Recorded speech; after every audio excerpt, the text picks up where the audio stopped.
Adrian Brooks stared at the spreadsheet on his computer screen, the blue light reflecting off his angular face.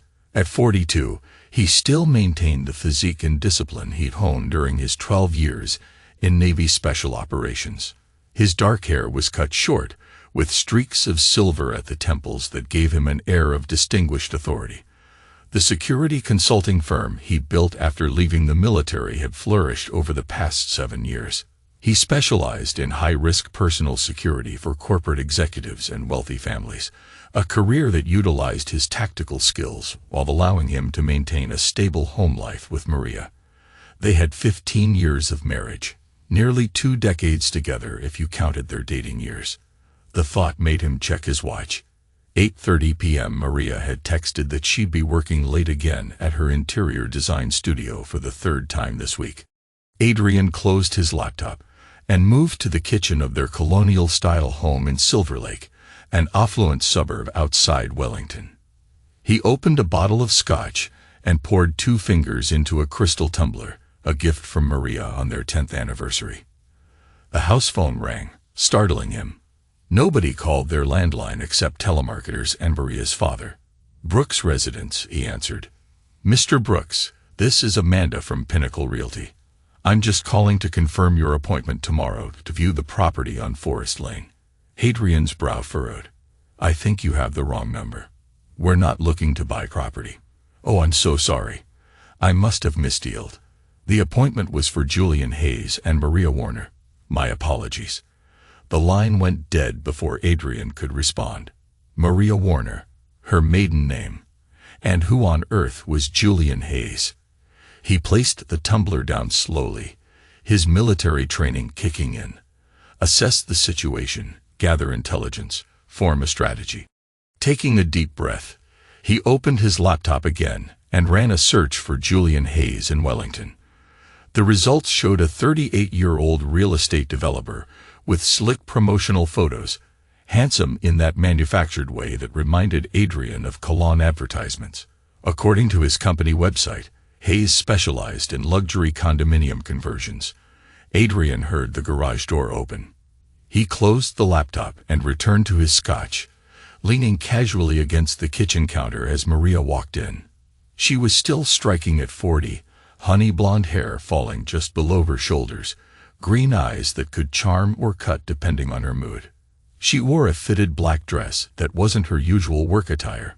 "You're home," she said, a momentary flash of something. Surprise, annoyance, crossing her features before her practiced smile appeared. "I thought you'd be in your office. Finished early." He raised his glass slightly. "Drink?" "No, I'm exhausted." She placed her purse on the counter, keeping more distance between them than usual. "The Thornton project is killing me. Their demands keep changing." Adrian nodded, watching her with the studied observation that had kept him alive in hostile territories. The way she avoided eye contact, the faint scent of unfamiliar cologne, the slight smudge in her lipstick. "How's the college fund planning going?" he asked casually. Maria brightened, setting down the mail she'd been flipping through. "Actually, I've been meaning to talk to you about that.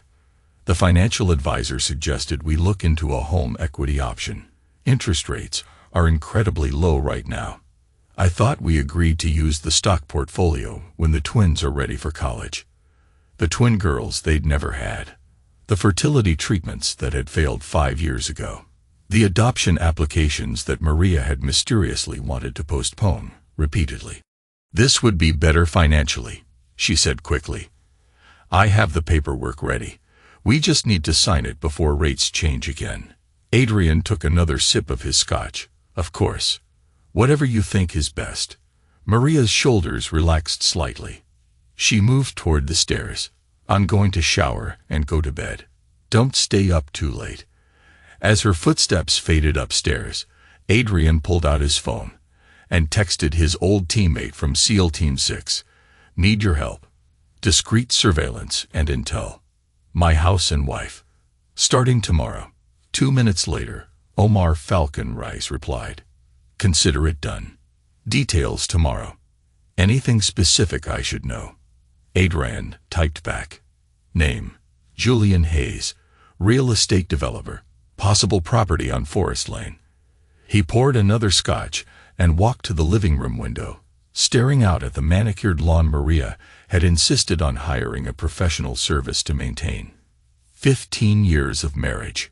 He'd missed anniversaries during deployments, been shot at in 3 different countries, killed to protect his team and his country.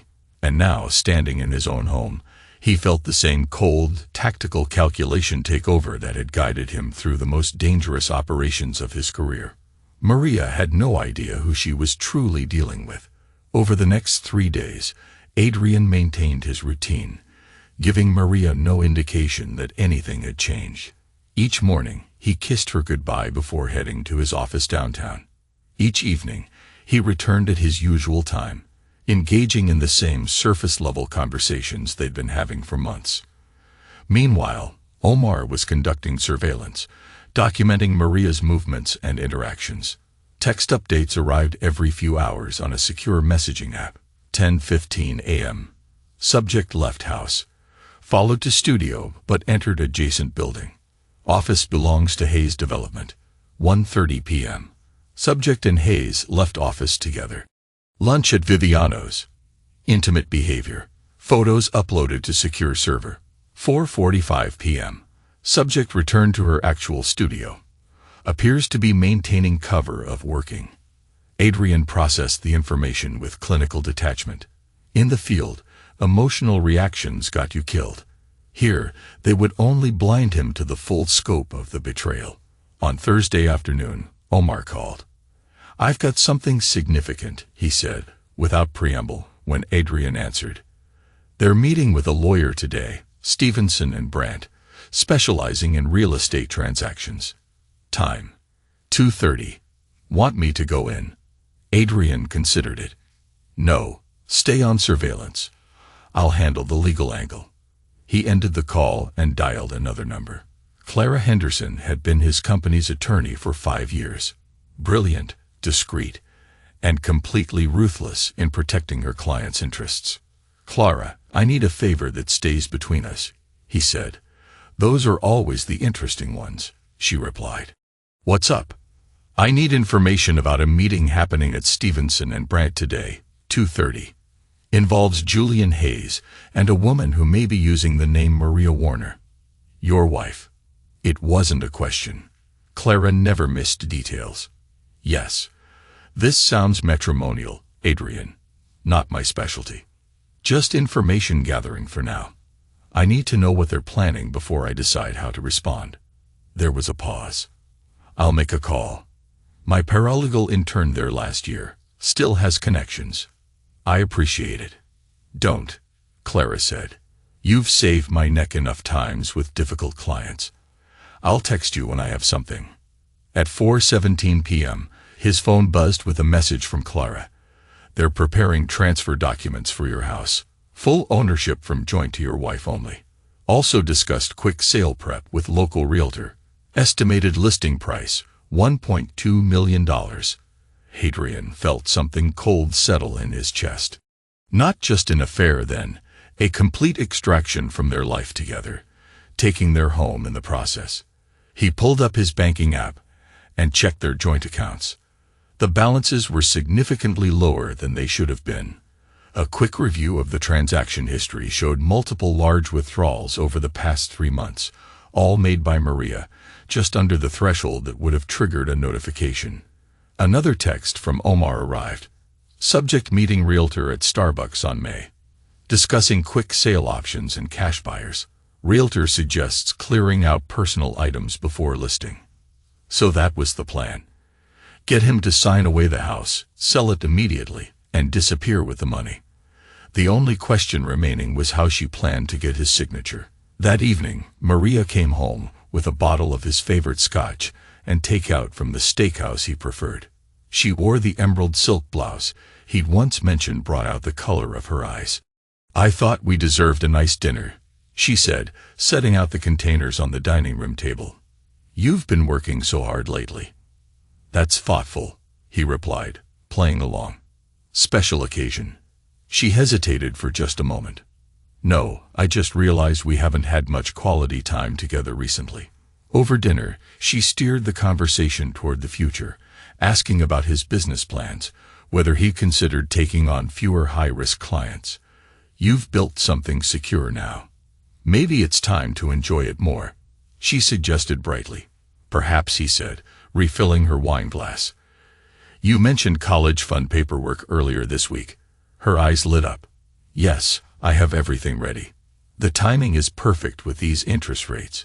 We just need to sign, and we'll be all set." She reached for her purse and pulled out a folder. "It's just a standard refinancing form. We can take care of it right now before we forget." Adrian accepted the folder and flipped through the documents, noting the strategic placement of sign here tabs that conveniently obscured the actual purpose of each form. The transfer deed was disguised among refinancing paperwork, buried on page 7, where a casual signer would never notice. "Looks good," he said, closing the folder. "But let's do this properly tomorrow. I'll have Clara review it first. Standard procedure for anything over $50,000. Maria's smile faltered. "That's not necessary. The rate offer expires tomorrow. We should just handle it now," he murmured thoughtfully, taking another bite of steak. "What's the exact rate they're offering again?" 3.2%, she said quickly. "Impressive. Who's the lender?" "It's through Wellington First." "I told you that already." A hint of irritation crept into her voice. Adrian nodded. "That's interesting, because I had lunch with Mitchell Bradford from Wellington First last week.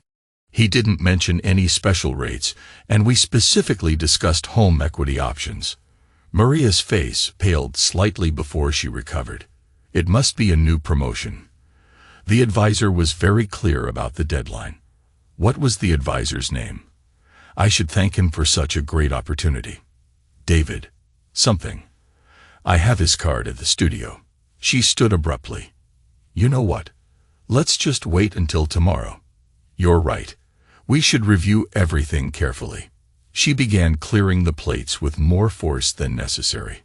Later that night, as Maria slept, Adrian sat in his home office looking through old photographs. Their wedding day, Maria looking up at him with what he believed was love, vacations they'd taken, the house when they'd first bought it, Maria standing proudly in the driveway. He selected one particular photo, both of them at a charity gala 3 years ago, his arm around her waist, her smile dazzling for the camera. He studied her eyes, searching for any hint of the deception that must have already been forming in her mind.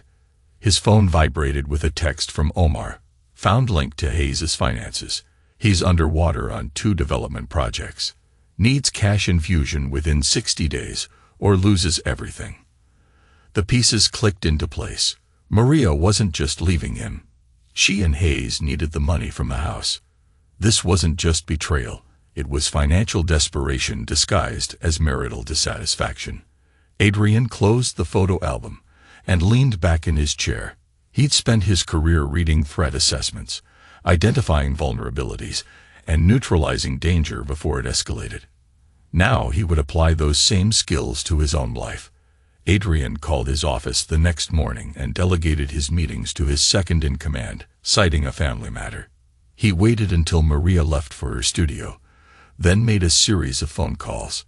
First to his bank, where he spoke to the branch manager he'd known for years. By the time the call ended, he'd frozen the joint accounts and secured his personal accounts with additional verification measures. Next, he called a locksmith contact who specialized in high-security systems and scheduled an appointment for later that day. Finally, he reached out to a digital security expert who had worked with his firm on several client protection details. "Bryant, I need a comprehensive sweep and security upgrade on my personal devices and home network, today, if possible." "For you?" "Absolutely." "What's your concern level?" 10. "I'll be there in an hour." While waiting, Adrian reviewed the information Omar had compiled on Julian Hayes. The developer had 2 luxury condominium projects that were months behind schedule and significantly over budget. Multiple contractors had filed liens against the properties. He'd recently been denied additional financing from 3 different banks. Hayes needed money, and Maria had a house worth $1.2 million. Bryant arrived with his equipment and spent 3 hours sweeping the house for surveillance devices and securing Adrian's digital footprint. He found two: a small audio recorder in Adrian's home office and spyware on his personal laptop.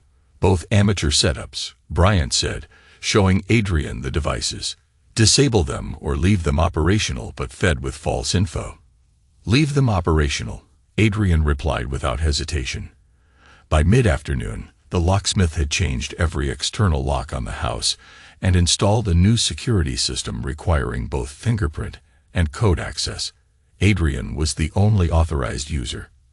At 4:30 p.m., Omar arrived with a flash drive containing all the surveillance photos and videos collected over the past 4 days.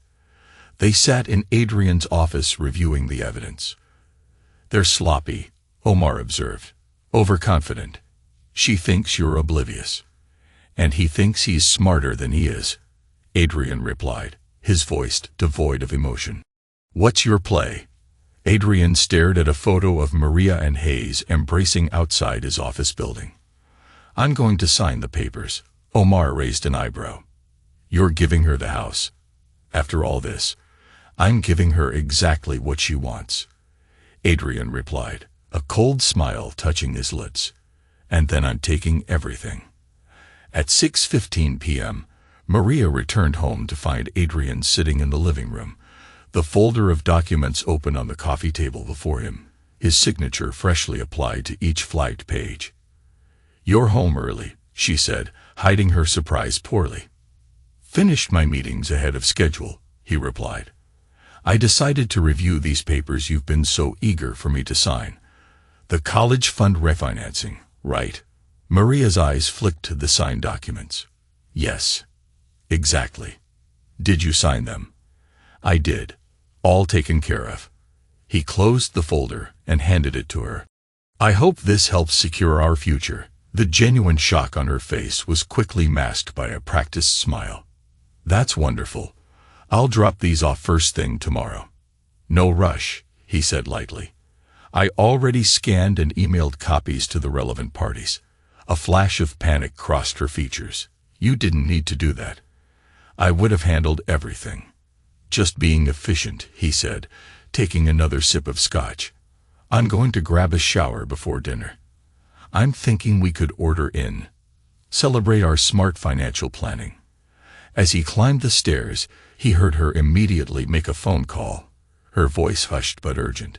He didn't need to hear the words to know she was calling Hayes to accelerate their plans. The next morning, Saturday, Adrian pretended to leave for his weekly golf game. Instead, he parked a block away and returned on foot, entering through the back door with his new security codes. From his hidden position in his home office, he watched through the security camera system as Maria made a flurry of calls. She paced nervously, repeatedly checking her watch. At 10:30 am, a realtor arrived, the same one who had accidentally called their landline. Maria led her through the house, discussing staging strategies and timelines for listing. "We need to move very quickly," Maria was saying, her voice perfectly captured by the home's security microphones. "My husband has signed the transfer documents. Once they're processed Monday morning, the house is mine to sell." "And he's on board with the sale?" the realtor asked. "He'll be informed once everything is finalized," Maria replied smoothly. "It's better this way. A clean break." They discussed pricing strategy, the realtor suggesting they could demand even more than $1.2 million in the current market. Maria practically glowed at the news. After the realtor left, Julian Hayes arrived. Tall and polished in designer casual wear, he swept Maria into an embrace the moment she opened the door. "Did he sign?" were his first words. "Everything," Maria confirmed. "All we need is for the county to process the transfer on Monday, and the house is mine to sell." "Perfect timing," Hayes said, relief evident in his voice. "The bank gave me a final deadline of 30 days. With this cash infusion, we can save both projects and still have plenty left over. For our fresh start," Maria added, kissing him. Hayes pulled back slightly. Are you sure he doesn't suspect anything? Maria laughed. Adrian. He trusts me completely. He's been checked out of this marriage for years, buried in his work, barely noticing I exist. Getting his signature was almost too easy. When will you tell him? Monday morning, after the transfer is complete. I'll give him until Friday to move out. Adrian watched the exchange with cold detachment, recording everything. In his former profession, he'd learned that the most dangerous moment was when you believed you'd already won. Maria and Hayes were already celebrating, blind to the counterattack being prepared. As they continued talking, Adrian silently left the house the same way he entered. He had everything he needed. On Sunday evening, he acted completely normal, helping Maria prepare dinner and discussing an upcoming business trip he'd fabricated. She was visibly anxious, checking her phone frequently, but working hard to maintain her facade. Everything all right? He asked over dinner. You seem distracted. Just a challenging client, she replied. Nothing important. He nodded sympathetically. Monday will be here soon enough. She looked up sharply. What? Monday, he repeated innocently. Fresh start to the week. Always helps put things in perspective. Of course, she agreed, relief flooding her features. A fresh start. Adrian raised his wine glass. To new beginnings. Maria hesitated for just a moment before touching her glass to his. To new beginnings. He smiled, the expression never reaching his eyes. I have a feeling this week is going to change everything.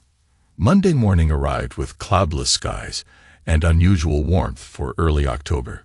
Adrian rose at his customary 5:30 a.m., completed his workout in the home gym, and prepared breakfast.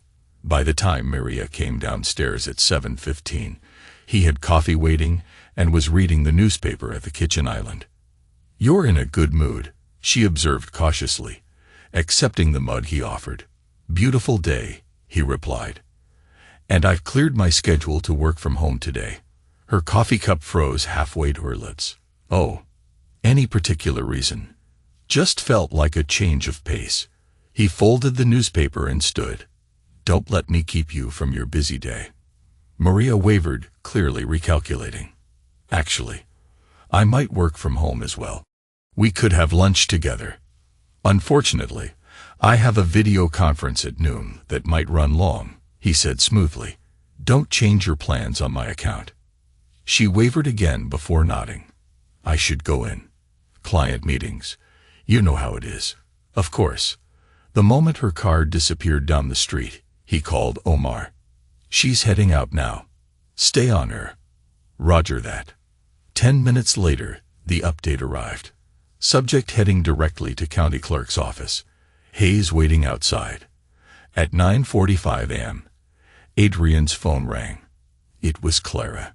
The transfer documents were just submitted, she said, but they've been flagged for review due to an administrative anomaly.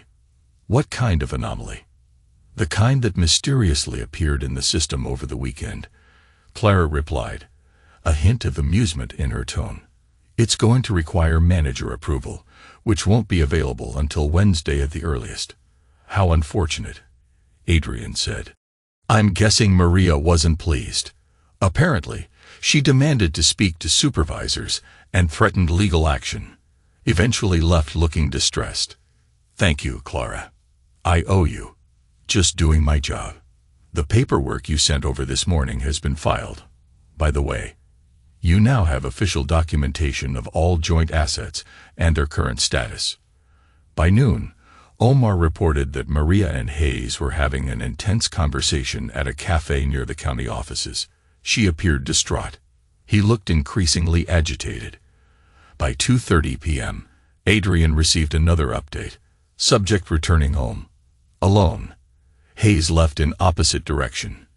Adrian positioned himself in the living room, reviewing documents on his laptop, projecting casual productivity. When the front door opened, he looked up with mild interest. Maria's expression cycled between shock, fear, and forced composure when she saw him. I thought you had meetings, she said. Finished early, he replied, closing his laptop. Everything all right? You look upset. She smoothed her hair, buying time. Just a difficult client situation. Nothing I can't handle. Adrian nodded sympathetically. Clients can be unpredictable. Sometimes they don't understand what's in their best interest. Exactly. She agreed, visibly relieved by his apparent obliviousness. I'm going to make some calls from the study. Before you go, he said, tone unchanged, did you manage to submit that refinancing paperwork this morning? She froze. Yes. But there was a problem with the processing. Just a technical delay. That's unfortunate. Bureaucracy can be frustrating when you're in a hurry. Her eyes narrowed slightly. It's just a short delay. Everything will be resolved soon. I'm sure it will. As she turned to leave, he added casually, by the way, I've been meaning to ask. How's Julian Hayes? The color drained from Maria's face. She turned slowly, her hand gripping the doorframe. Who? Julian Hayes, Adrian repeated patiently. Real estate developer. Your lover. The man you're planning to sell our house to fund his failing projects. That Julian Hayes. Maria's shock quickly transformed into calculated recovery. I don't know what you're talking about. I met Mr. Hayes once at a charity function. He's a potential client. Interesting, Adrian said, opening his laptop again. I have a different understanding of your relationship. He turned the screen toward her, showing a photo of her kissing Hayes outside his office building. This is an invasion of privacy, she sputtered. You had me followed. Let's call it due diligence, Adrian replied. Basic threat assessment, standard procedure in my line of work. You had no right. No right? Adrian's voice remained eerily calm. Like you had no right to drain our joint accounts, or install spyware on my laptop, or attempt to transfer our house into your name under false pretenses. Each accusation landed like a precise strike. Maria's indignation collapsed into calculation. Adrian, listen, she began, placating. Our marriage has been over for years. We both know that. I just wanted a clean break without a messy. We'll sell the house, split the proceeds fairly, and go our separate ways. Reasonable, Adrian repeated. Like when you plan to tell me I have until Friday to vacate my own home. Her eyes widened. How could you possibly know? That was your plan, wasn't it? He continued as if she hadn't spoken. Process the transfer Monday, inform me of my eviction. Sell the house to a mysteriously ready cash buyer. Hayes working through a shell company, and disappear with the money while I'm still trying to figure out what happened. Maria seemed to deflate, sinking into a chair. What do you want, Adrian? I want you to call Hayes. Tell him to come over. We should discuss this situation together. Why would I do that? Adrian smiled. A chilling emptiness behind it. Because if you don't, I'll file fraud charges against both of you immediately. The evidence is quite compelling. He gestured to his laptop. One call to the authorities, and both your careers are over. Your choice. 30 minutes later, Julian Hayes arrived, looking haggard and nervous. Adrian gestured for him to sit beside Maria on the sofa while he remained standing. Thank you for joining us, Mr. Hayes, Adrian said. I believe we have some property matters to discuss. Listen, Brooks, Hayes began, his sales persona activating. I understand this is unexpected, but I think we can reach an agreement that benefits everyone. Let me stop you there, Adrian interrupted calmly. This isn't a negotiation.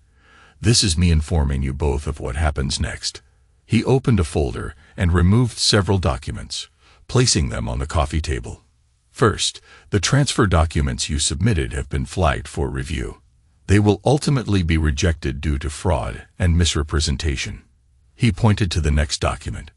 Second, I filed a formal complaint with the Bar Association regarding the attorney who prepared these fraudulent documents. Hayes paled. Now, wait a minute. Third, Adrian continued, I've documented every unauthorized withdrawal from our joint accounts over the past 3 months. He looked directly at Maria. The total comes to $218,500. You have 24 hours to return those funds before I file criminal charges. Maria's composure shattered. You wouldn't dare. It'd be your word against mine.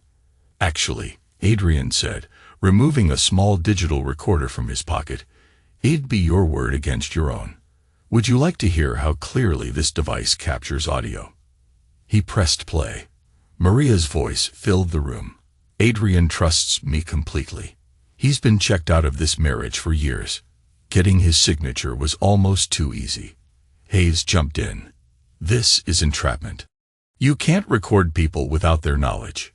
Bayfield is a two-party consent state, Adrian agreed, except when there's documented evidence of criminal conspiracy, which there is, or when the recordings are made by home security systems, also permitted on property I own. He turned to Maria. You should have researched the law more carefully before plotting to steal my house. What do you want? Hayes demanded, his smooth confidence gone. From you. Nothing. You're irrelevant. Adrian's dismissal was absolute. From my wife.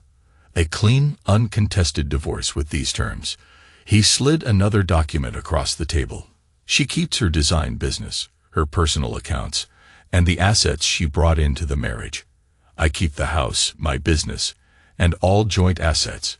No alimony, no further contact. Maria scanned the document, anger and disbelief on her face.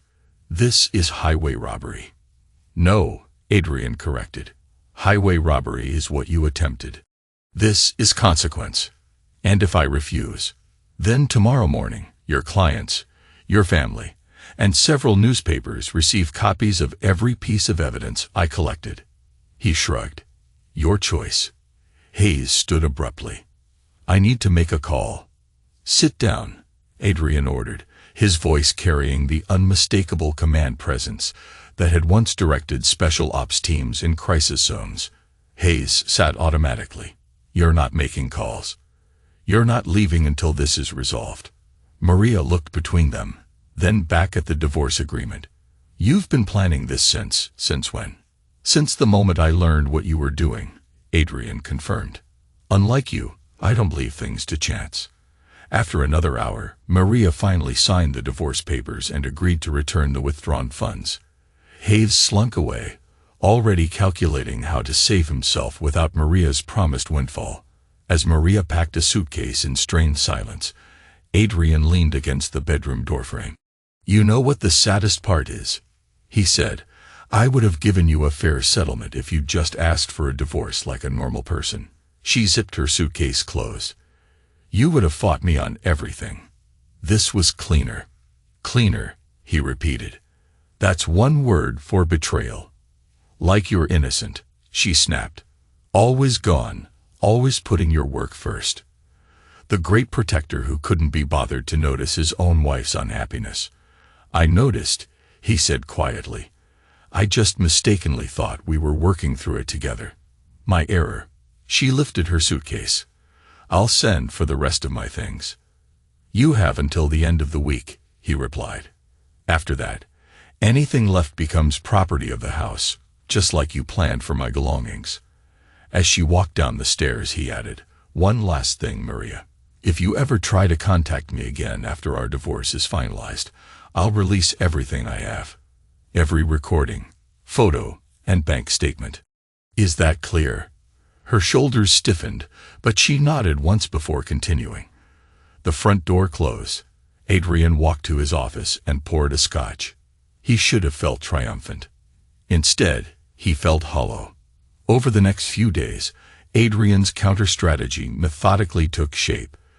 Omar continued surveillance, confirming that Maria was indeed meeting with Hayes, trying to salvage some quick real estate deal.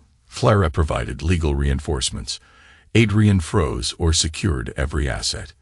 By the weekend, the divorce's legal framework was set, and Maria's plan to sell the house was in ruins. But then Omar uncovered additional layers of deception. Digging into Hayes's background after he fled to Miami, Omar found suspicious ties to an investor named Richard Farnsworth, who had once been involved with Maria as well. Farnsworth died in a boating accident in Eslevento under circumstances that, while officially accidental, had enough irregularities to raise questions. Financial records showed Farnsworth had recently changed his will, naming Maria a beneficiary for a substantial insurance policy, a policy that paid out 3 months before her attempt to steal Adrian's house. When Julian Hayes unexpectedly returned to Wellington seeking a meeting, Adrian carefully arranged backup and counter-surveillance. At a small coffee shop, Hayes confessed fear for his own safety. Maria, he said, was dangerous and might have been involved in Farnsworth's death. The USB drive Hayes handed over contained emails between Maria and Farnsworth's assistant, detailing Farnsworth's boating itinerary, plus suspicious financial transfers. Hayes fled the country again that night, faced with the possibility that Maria had orchestrated more than just financial fraud. Adrian activated even deeper security protocols. If she'd been involved in Farnsworth's death, what might she do if cornered? Indeed, she escalated, hiring a former special operator, Stephen Graves, to intimidate Adrian. But Adrian was ready.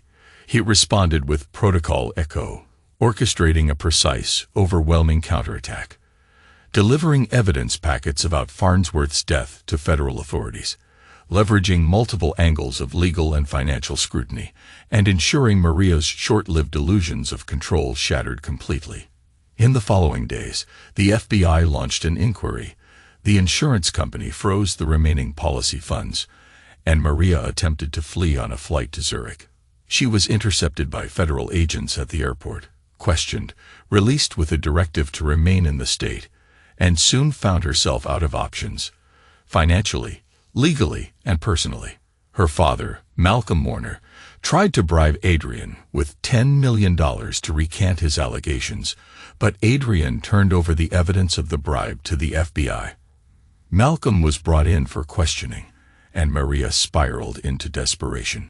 Eventually, she accepted a plea deal on financial crimes to avoid more serious charges regarding Farnsworth's death, for which there wasn't enough conclusive proof. She would serve time in federal prison for the fraud, extortion, and other related offenses she had committed. The court finalized Adrian's divorce settlement under the original terms he insisted upon.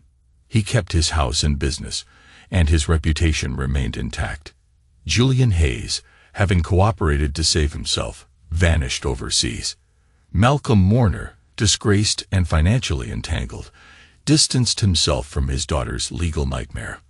On the last night before her surrender to the authorities, Maria called Adrian one final time. He let it ring several times before picking up. In a trembling voice, she asked if any of it had been worth it, destroying everyone around them, leaving nothing but ruins of 15 years of marriage. Adrian answered with quiet honesty that he found no victory in any of it, but had done what was necessary to protect himself. She hung up without another word. Alone in the home he'd fought to keep, Adrian stared out at the darkened street. The tactical operation was complete, every threat neutralized. He protected his life's work from betrayal, but the cost was a gaping emptiness that victory could not fill. There were no winners, only survivors. Nodding to himself, he closed the blinds and returned to his desk. He had clients to safeguard, new contracts to fulfill. He would move forward with the same precision and control that had guided his every step. Nothing less, nothing more.